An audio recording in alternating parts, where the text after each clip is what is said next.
সীমান্তের বাংলাদেশ অংশের কাছে ক্ষতচিহ্ন দেখেই যে কেউ বলবে ধারালো অস্ত্রের আঘাতের কোপ এগুলো।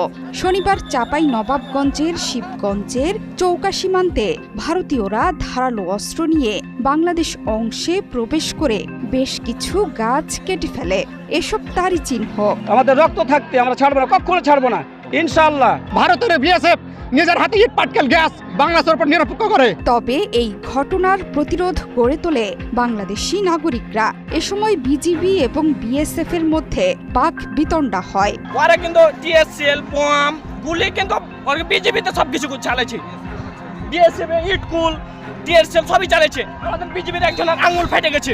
জানা গেছে শনিবার বেলা 11:30টার দিকে কিরণগঞ্জ সীমান্তের আন্তর্জাতিক সীমান্ত পিলার 177 এর সাব পিলার